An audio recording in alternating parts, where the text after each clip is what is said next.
Hey, how's everybody doing today? We're going to talk about, in a roundabout way, the upcoming elections, the future of our country, and what we should think or do about it. In Psalm 118, it says this: "In my distress I prayed to the Lord, and the Lord answered me and set me free. The Lord is for me, so I will have no fear. What can mere people do to me? Yes, the Lord is for me; He will help me.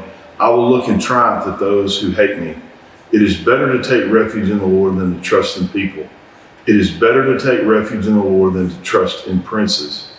And really what I want to talk to you about today is that there's a lot of, we're obviously in the middle of a political time of the year, when the presidential election's coming up. There's everything from local all the way to the highest office in the land that are all up for election. And if you listen to commercials, political commercials, which I try to at least mute them when they come on, no matter who it is, but it's normally appealing to people's fear. And I do get that there are, I have concerns about the future of our country and where we're going, and the turnout, the results of this election. I mean, it should be a matter of concern, but we also need to be careful to not allow politicians or leaders or anybody to prey on our fears, because what we're doing when we fall into that trap is we're giving them way too much credit for having control over our lives, or we're giving them too much control. The bottom line is, no matter what happens in this election, and I do believe it's an important election, I think we all should vote, but the bottom line is that no matter who gets elected, that God's still in control.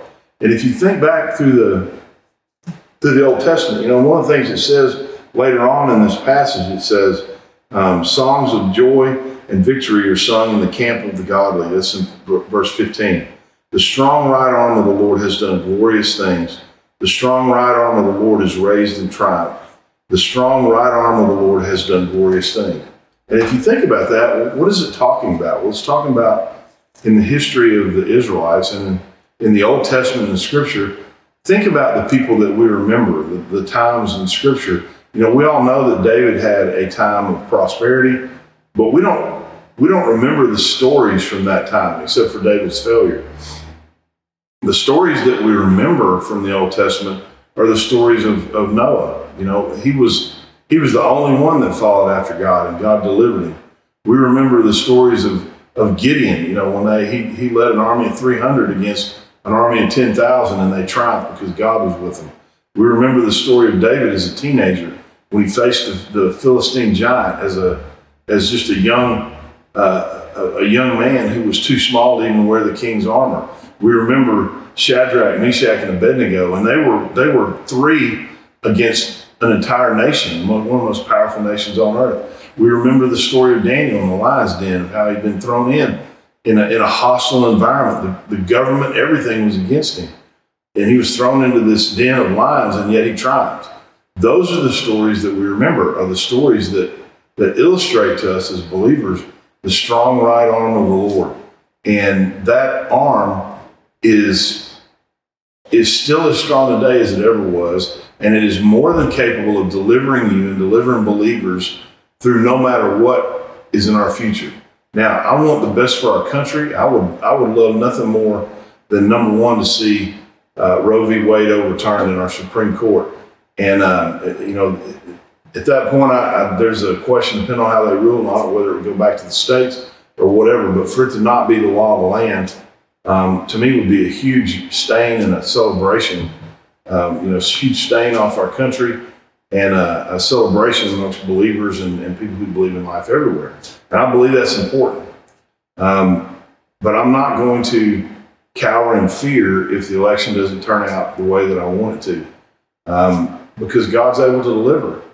And all of those stories about the strong arm, right arm of God, and all those times in the Old Testament where God showed his people what he was capable of, are part of the foundation that we have to be able to move forward without fear. One of the phrases there in the first verse I read to you is this: "The Lord is for me, so I will have no fear. What can mere people do to me?"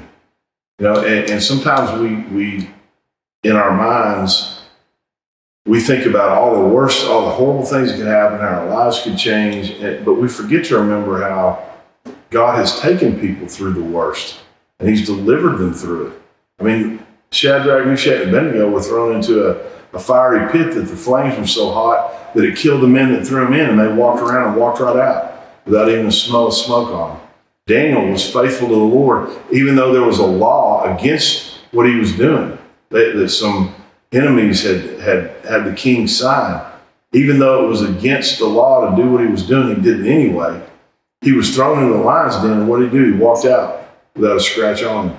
Esther was in a very precarious spot, and yet she was faithful to the Lord, and God not only delivered her, he delivered all of his people through her. So the encouragement today is, look, yes, we need to be responsible. We need to take part in what's coming. We need to pray for our country. We need to pray for the election coming up. We need to pray that God's will would be done.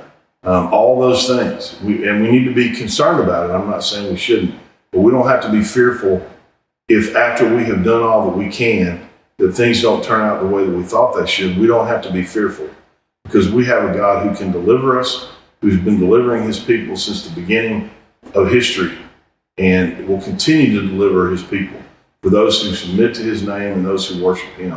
So be concerned, be active, but don't be afraid. That's all I got for you today. That's in Psalm 118. I encourage you to read it. It's a very encouraging psalm. Hope you guys have a great day and a great week. And we'll see you Sunday, either online or in person.